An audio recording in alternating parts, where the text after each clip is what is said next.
feeling like I'm Akademiks. Can't ride no whack. I ain't gonna hold you, bro. Before we get to that, man. Before we get to that.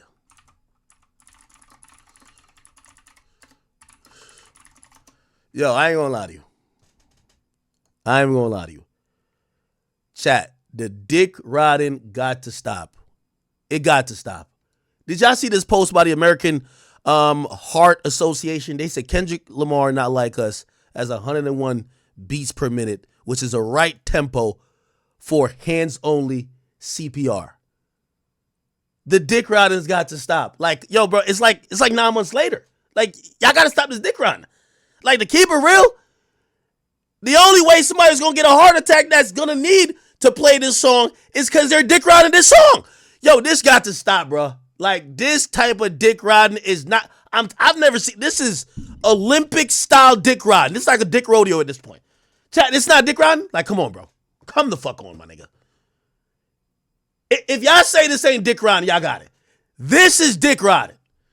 Who the fuck, if somebody needs CPR, is going to be humming Kendrick Lamar while trying to save this motherfucker having his last breath in life, and you over here, like, come on, the dick riding gotta stop. Comb your head all you want, the dick riding's got to stop. Fucking dick riding's gotta stop now. Stop it.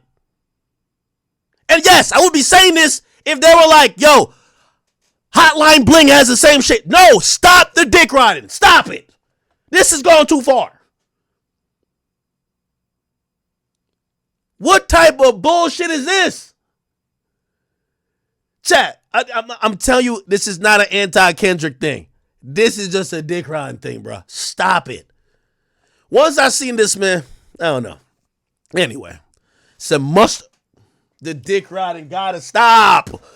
Mustard on the beat. Nigga, tell us how to clear the plaque out of somebody's fucking veins. Tell us how to do CPR right. Tell us a life-saving measure. Mustard on the beat. And it could help you save your life with hands-only CPR. If you see the teen or adult collapse, play Kendrick. What the fuck? And you call 911 and push hard and fast in the center of their chest to the rhythm of Not Like Us. The dick riding has got to cease. This isn't healthy, chat.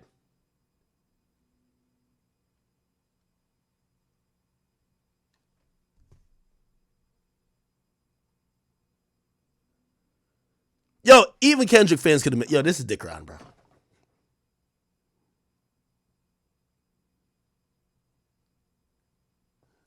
Anyway, let's get to the Kung Fu Kenny interview. By the way, I'm gonna be honest with you, man. Yo, Kendrick, brother. Kendrick. Hopefully we could play it. Apple Music sometimes they don't like nobody using this shit.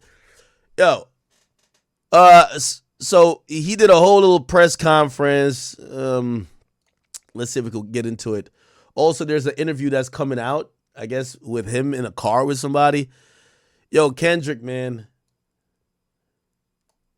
Kendrick did this interview. He's looking meek and timid and just kind of like shy. He doesn't like, yo, I hate when niggas try to like whitewash. Yo, Kendrick, you here? Like, I'm not saying, he has a great catalog, right? I think Kendrick is one of the greatest artists ever. Like, y'all know, I don't take shit away from these. But this nigga is really up here singing or acting like, bro, you're here because you won the battle, gang. That's in a lot of people lie. They say you won the fucking battle. Talk about the battle. That's what we want to know. We don't want to know nothing else but the battle. What you think about Drake? And I want the same energy. Fuck that nigga.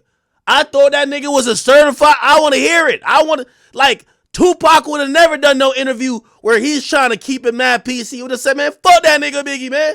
Fuck that nigga. And fuck Puff too.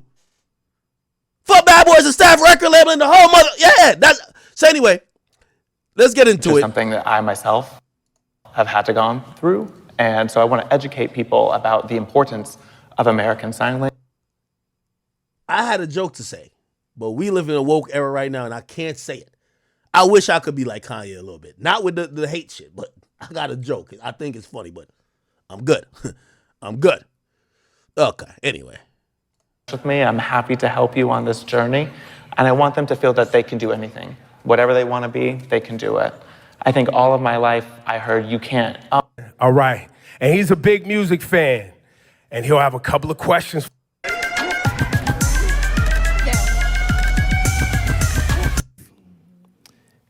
As high as now. Ooh, that's a lot of things in veil. Kendrick, it's a little bit surreal to actually see you in the flesh because you've always made it a point of just letting the music speak for yourself, which is something I really respect. But the spotlight has been shining so brightly on you for the past few months. I've just been wondering how you've been processing behind the scenes, how you've been feeling about everything happening, all the success. It's just really just I want to look at it like it's just a continuum of who I am, really. I've always stayed to myself. I've always been in my own bubble, whether it's with the fam or whether it's training. How I process it all is just I continue to do what I was doing 10 years ago, and that's like be better in myself, better in the craft, and not look at it as bright lights, you know? Mm-hmm. And it may sound cliche, but it always worked for me, even when I was younger, you know, playing sports or being in the forefront of presentations and stuff like that. It was like, I gotta look at myself in the mirror rather than looking at it as a crowd or, you know, fame and attention. Yo, chat, tell me if they strike the stream. Are we good on the Academy channel? Yo, Apple don't like when niggas start fucking with their shit, man. I'm nervous. The Academy use. Let me look. We good over there? Okay. So now, early days of your career, you know, Section 80 days, even early mixtapes, and you perfecting your craft as an MC. Did you ever think we'd be at the Super Bowl with this? I wasn't thinking about no Super Bowl. You never thought about the Super Bowl? I wasn't thinking about no Super Bowl for sure. We was thinking about the best verse and how we gonna split this $5 at Church's Chicken or something like that. It wasn't no Super Bowl. Going to the studio and getting a meal.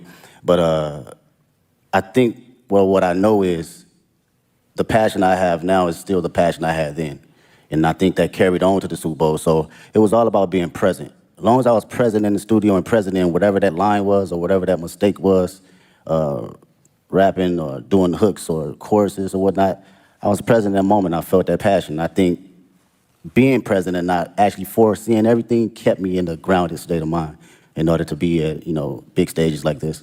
I think we felt that presence and that focus in your work for the past 15 years. Like Ebro said, going all the way back to projects like Overly Dedicated. And so seeing you perform with Dr. Dre at the halftime show 3 years ago, we already felt like that was the most hip-hop, beautiful halftime show ever. And now for you to come back and be the first solo hip-hop artist to headline, how does it feel?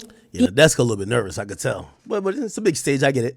Being the artist to hit that milestone and, you know, just your thoughts on what that means about hip-hop's progression and impact over the years. But that shit, it made me think about, like, the grind of it. You know what I mean? A lot of people don't see, like, the story before the glory, man. And that shit's like... I'm posting an Instagram. Shuffling out your mixtapes and, you know, going to neighborhoods and parties and performing there, hole-in-the-wall spots.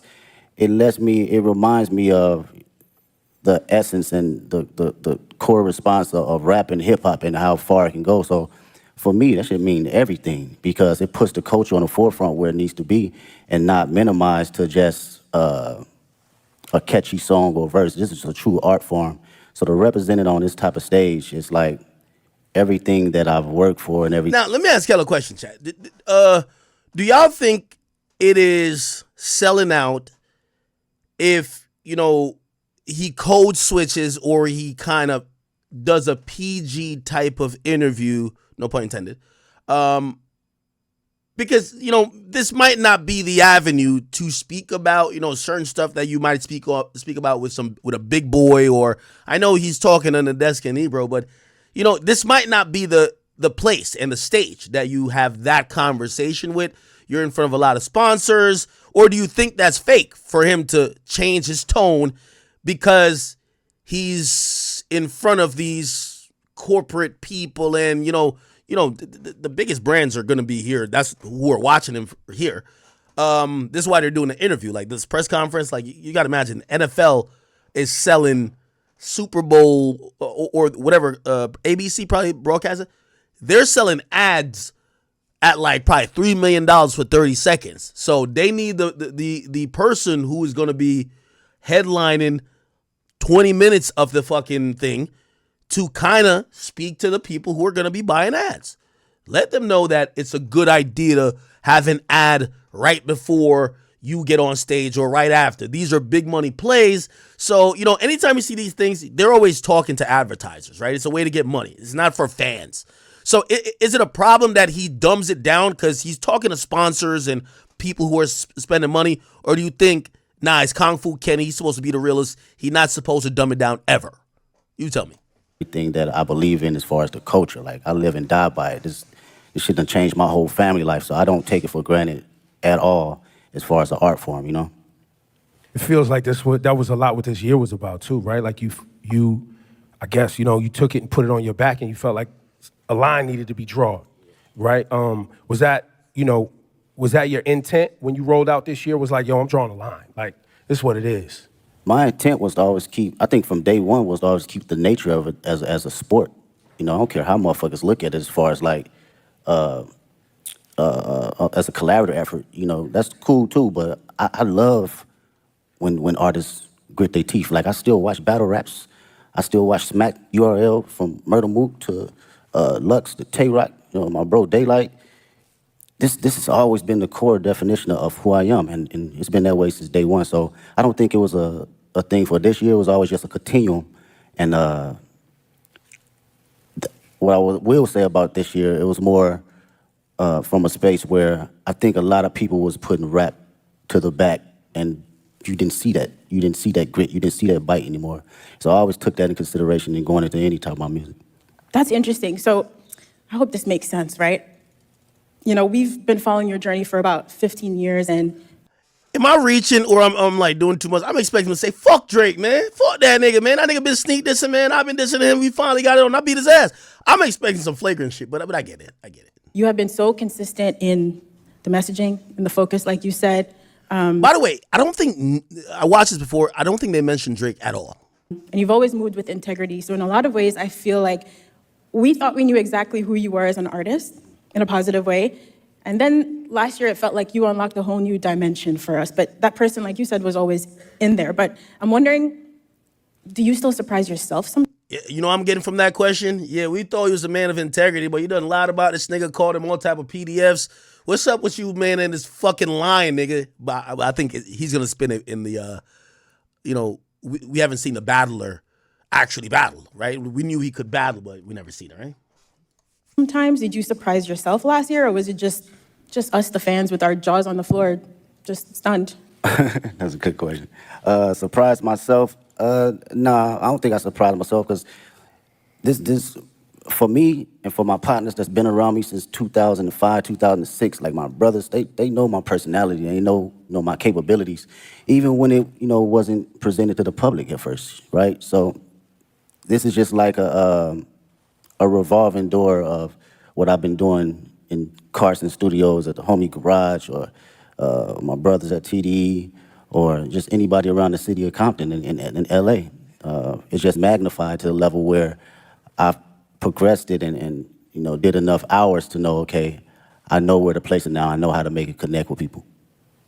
It feels like each album, too, getting to this point was like, it was an album for the culture, and it was an album for the critics. You know what I mean? And then it was for the critics, yeah. and then GNX comes along, and it's like, nah. This album for anybody, everybody, and anybody who want it at any time. And you brought that energy, and the energy you brought on GNX was an energy that I don't think was really happening in hip hop. Like, it's a Public Enemy level energy. It's a Ice Cube, America's Most Wanted energy. For sure. Like, it's a classic, timeless energy.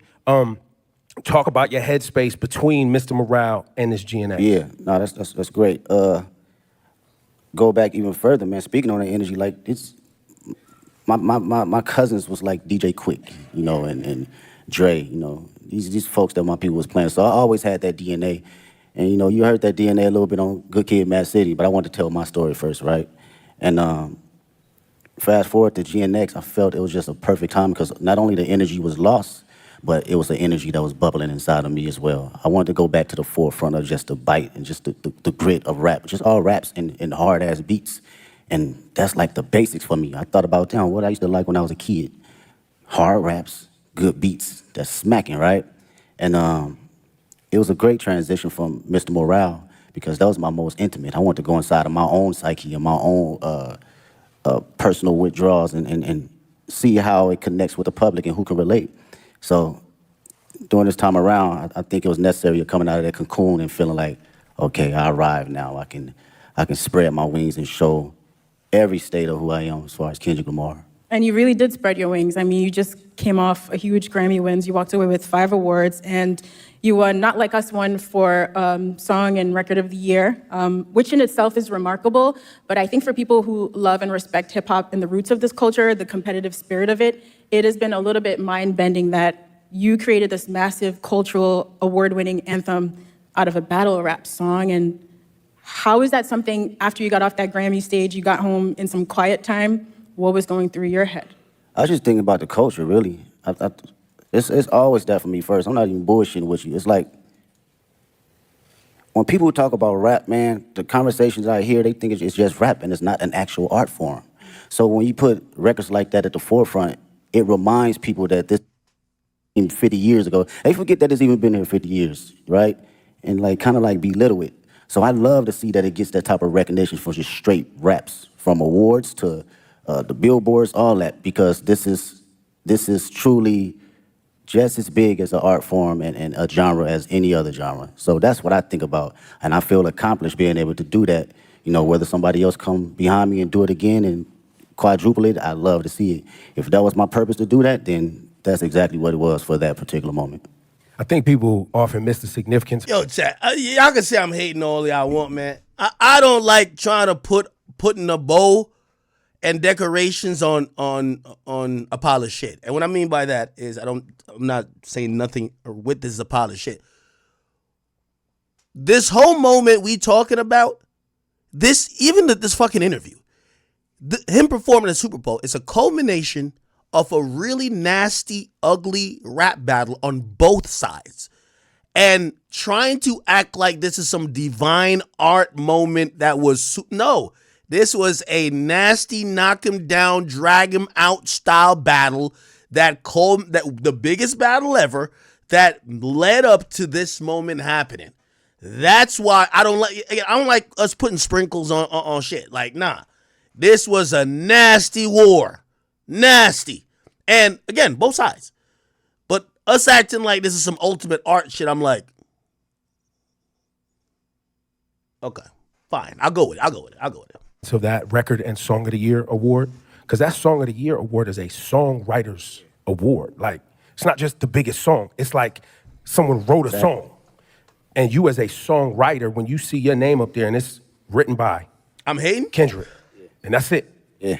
That's powerful. And I think to what you're saying, I think there's a lot of people who have become fans of hip hop, and they you know, you like the songs you hear and know, but you're not actually tapped into the work that it takes for you to generate the output, the art. Exactly, man. As a writer, you know, and that's what I can appreciate the most. And knowing how much time I dedicated over the years in just trial and error, writing the most terrible shit to some of the greatest shit. You know, we all do it, from writer's block to figuring out how to find inspiration from the most non-popular aspects around me. So it's like, knowing that trial and knowing what I put in as far as my thinking process and what it takes to get there, I do not look at it as a small like endeavor because it's a hit record. No, it's actually some writing in that shit.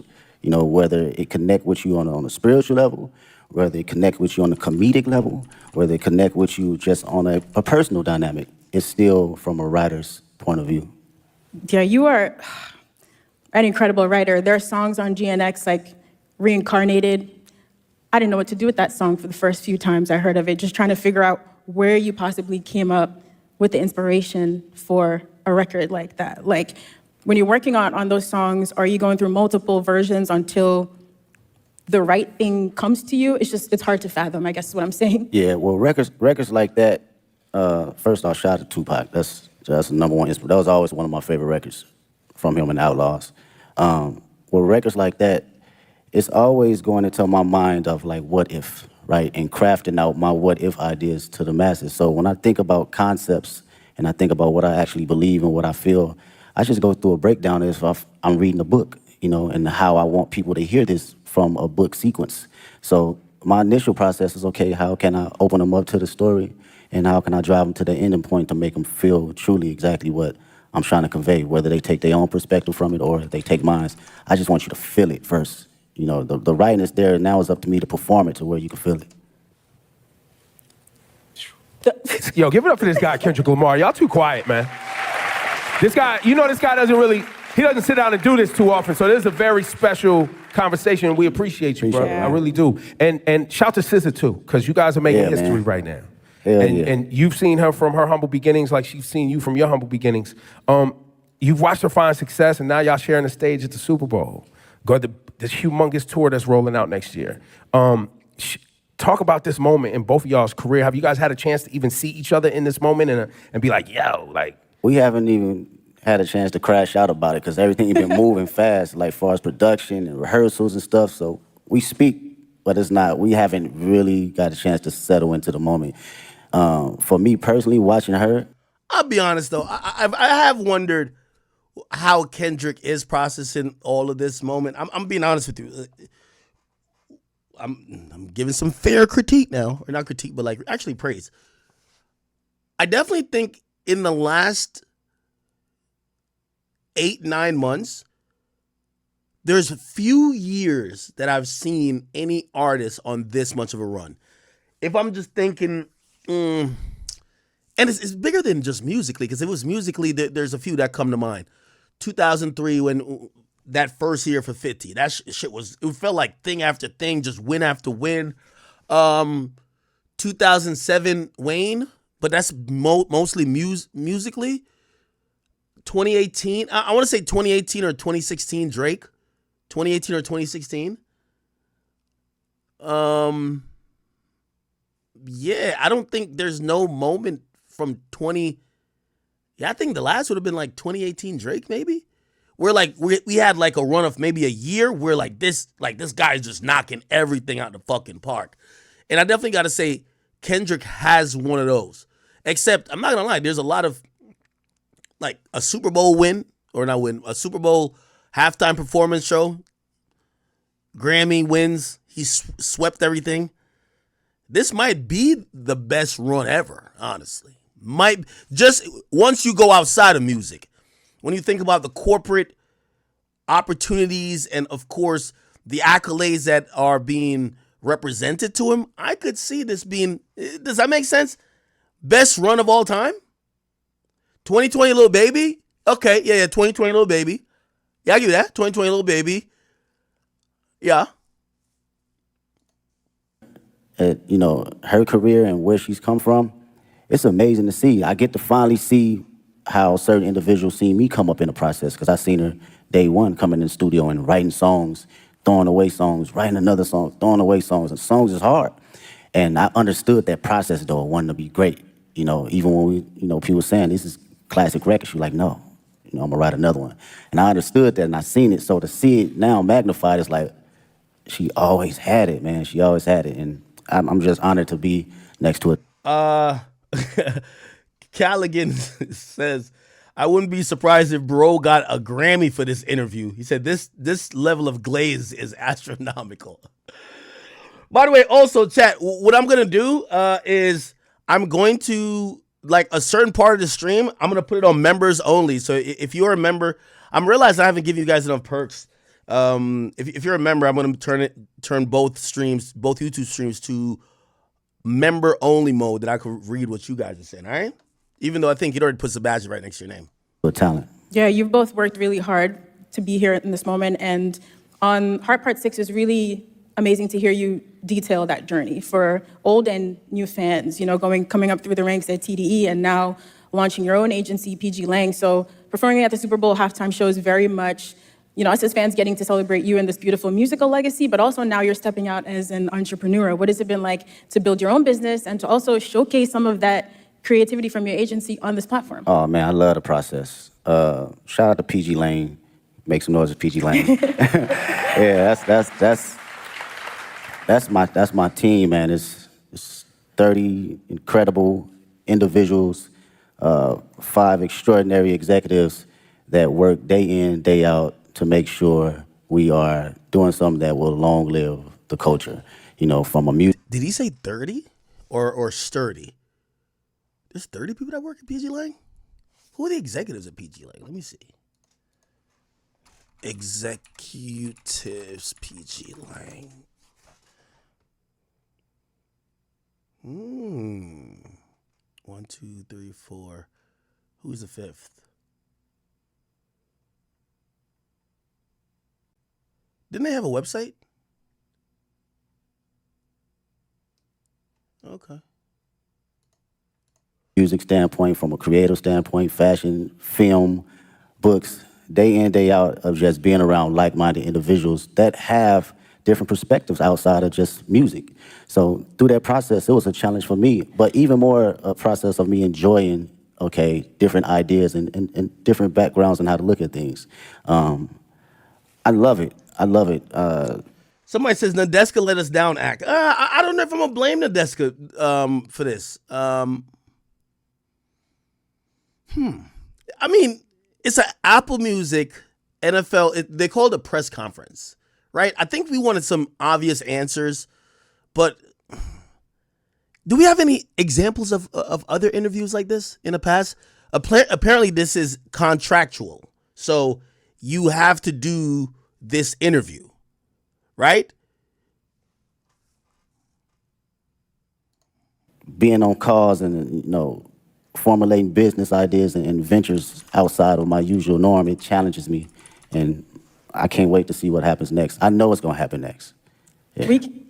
I think for the audience too, and anybody watching around the world, the PG Lang thing is I think people see you as an artist and someone who makes music, but I don't know if you want to share it today, but the level of detail that you yourself, along with Dave, and shout out to the whole PG Lang team, but y'all as friends that came up together, you in the edits. Like what we're gonna see on Sunday is a PG Lang production. Yes, that's all PG Lang. That is us sitting day in, day out, from the edits, the production, the stage design, the music, the sound tech. It's everything across the board, and it takes a lot of work. It takes a lot of creative individuals. I can't sit here and say it's all me, because these are people that are just as passionate and want to see us win, but also want to put out something that lives a long, long time. And with Dave's creative mind, it's just, he's insane, man.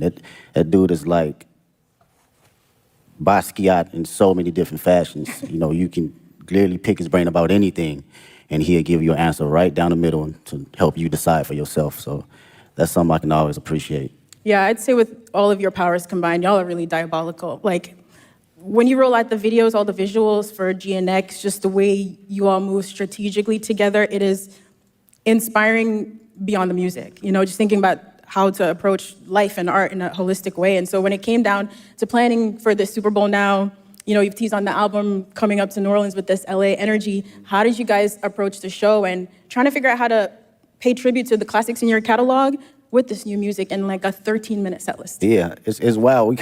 Miss Morale is like an hour and 30-minute tour, so it's like you gotta smack the shit down all the way to 13 minutes. It's kind of wild, and it's interesting because it lets you know kind of where you at and your perspective on how you think about catalog and the music. For me, I love being present. I love being present, man. It's my favorite. It's very hard for me to live in the past.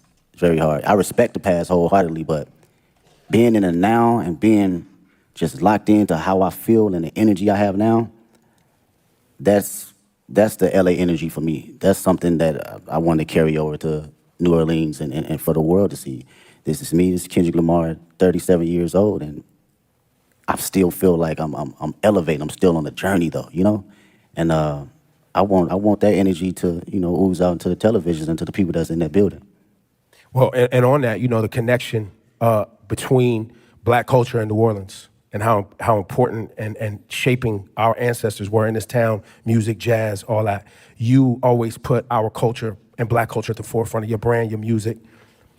Same thing in LA. A lot of our family members moved out to California from the South for new opportunities. Man, what? So there's a big connection between LA and the South. So when you say you walked in to New Orleans with that LA etiquette and all of that, I don't know if people really grasp that, but you got to be feeling that energy bar. like when you are out ready on Sunday to do your thing. That's a bar. It's just crazy, bro. Out of all my friends, LA, us growing. I mean, somebody said, "Ack, you would be glazing if this was Drake." No, I think I just like. Yeah, I get it. It's a big moment for him, but we have questions that we want to think. Yo, why you don't like this nigga? Yo, tell us about how you created Not Like Us. Like these are the answers I want to hear. You get what I'm saying? Like him, kind of. Obviously, I get what type of interview this is, so I'm gonna forgive it. But we want direct answers to questions we've been thinking about. Hey, what was your come on, what we want to ask the guy. Come on, man. We don't want to ask these little random questions, you know what I mean? But again, no disrespect to, Nadeska Growing up, and company. all our grandparents either from Louisiana, Texas, Chicago, period. So our dialect and how we talk, it gauges from the South and the Bay Area. So going to the store, we say finna. I'm finna go to the store. That's some South shit, you know what I'm saying? That's not no LA, right? So that energy right there, and you making that correlation, it means a lot to me for people to understand that. And the culture and just being black, I can't help that, man. It's just not something that I think about or even try to go. I'm black. Shit, it's just go. It's not on you. Yeah, it's gonna come out. And even that, maybe I'm a victim of the same thing sometimes I accuse other people of being, in terms of, remember I said a lot of people are stuck in the battle? Even these conversations or these questions about culturally, how do you view culture? Shit, the nigga told us in a song that another black man wasn't black or wasn't cultural. So I would love to hear his, explanation. I think he kind of did it in music. I want to hear him speak about it. Yo, we can't ask these rappers nothing no more? Y'all acting like these niggas can't answer questions. Every time, I can't sugarcoat it. I can't downplay it. I'm at a point in my life, I can't necessarily fake the funk for nothing. And I've always had an essence of that, but you have kids and shit.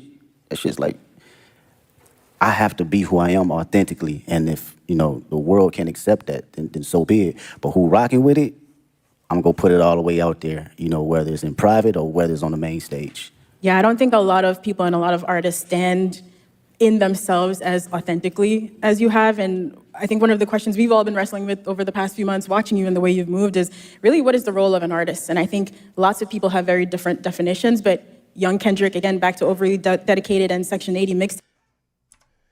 I know every time I say something, y'all gonna say I'm glazing, but I agree with Kendrick. I do agree with him what he's saying, but I do think Kendrick is still rather untested until people. So he's saying that he wants to be authentically him and be able to just stand in whatever his convictions are and not have to fake the funk. And I agree. I think that's how everybody should be. But it's never nothing until you get that moment where people criticize. I don't think we've criticized Kendrick about nothing he's done, right? Have we? Come on now. We haven't. There's nothing I think Kanye ran into that, obviously, self-created. But until a artist, everybody's going to say they want to be them, but until people question why you're different or actually have some question against maybe something against that you believe. So you might believe A, and they're like, why the fuck do you believe A? We all think B.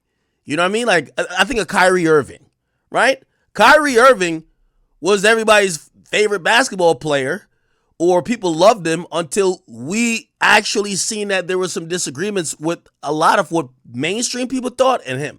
I think Kendrick is in a pretty safe space right now. I don't think there's nothing he's saying. Even when he kind of says some of that pro-black shit, he ain't doing too much with it.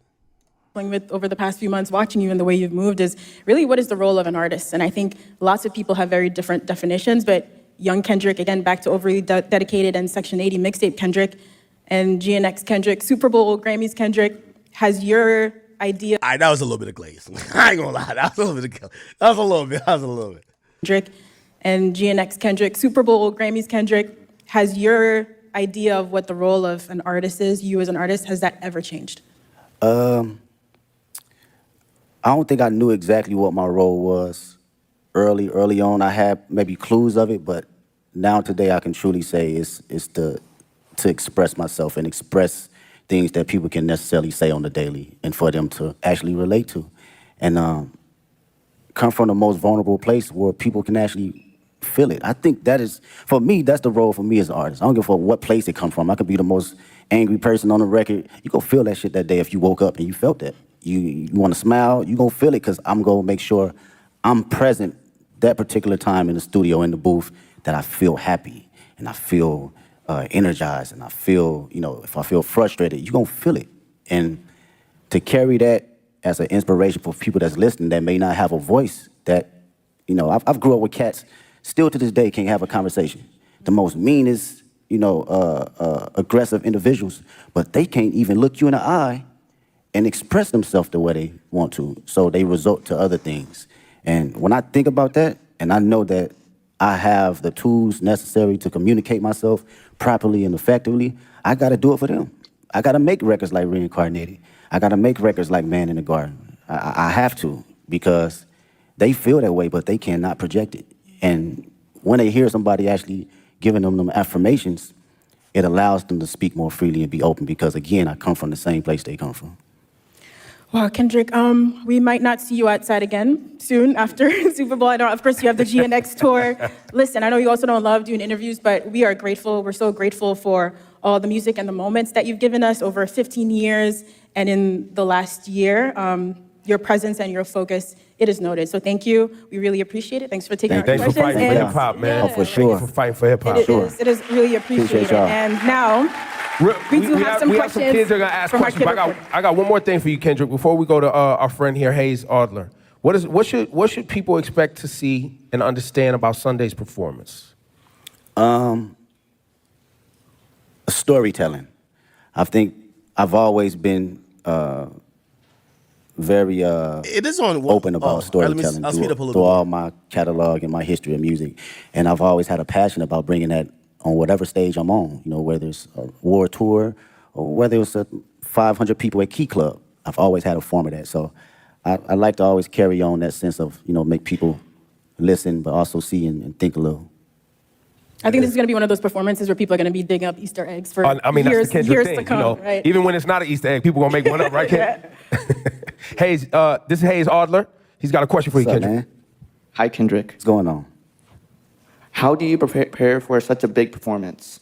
Do you have a favorite way to stay healthy and active?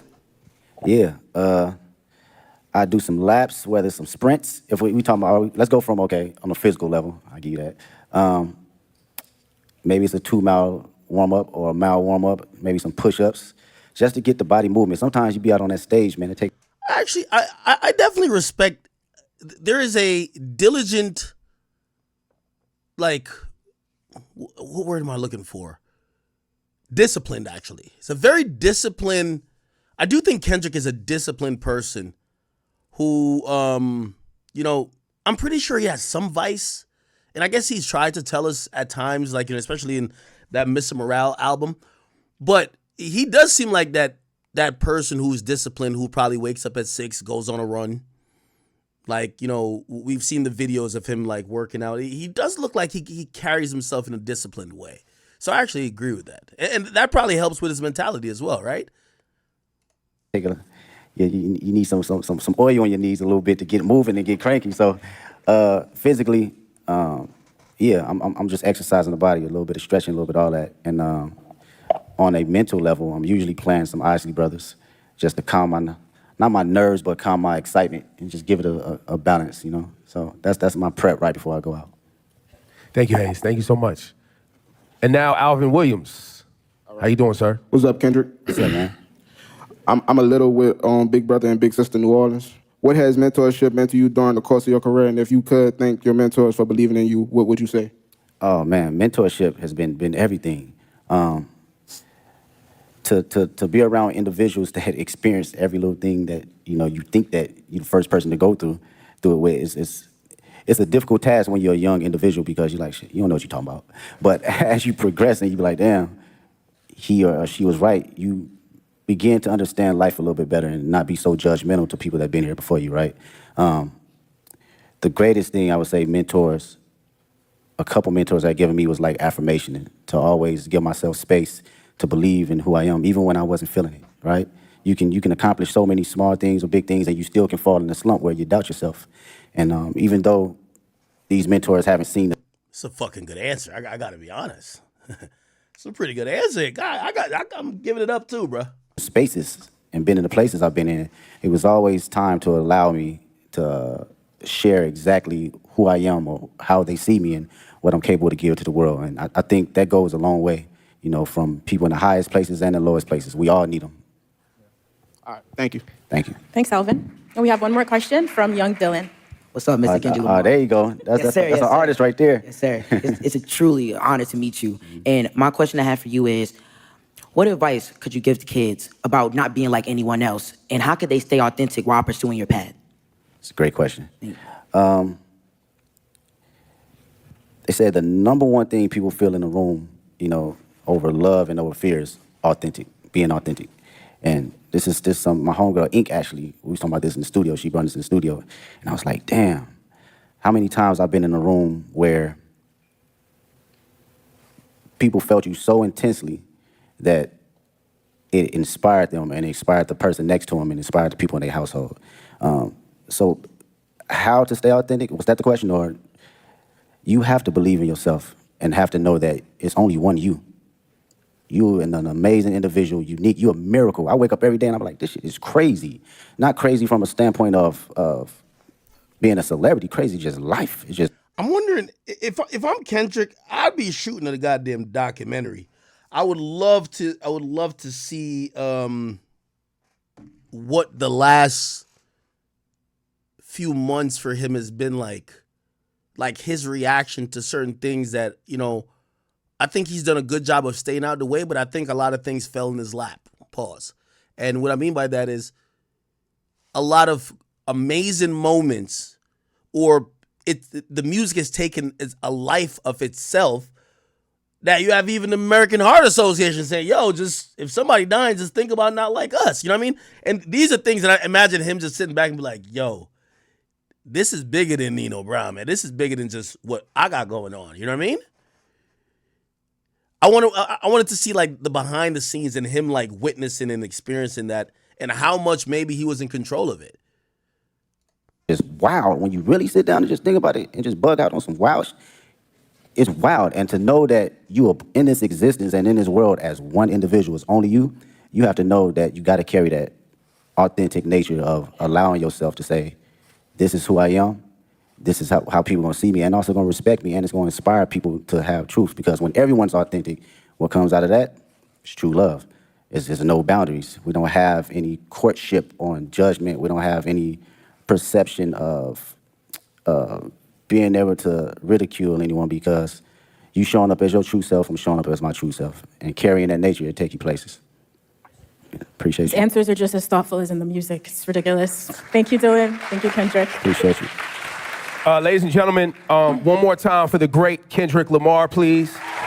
Thank you so much for your work and your dedication all the time on Apple Music. So okay. So apparently Kendrick is he's doing another interview. This is an NFL interview. Let's look at this.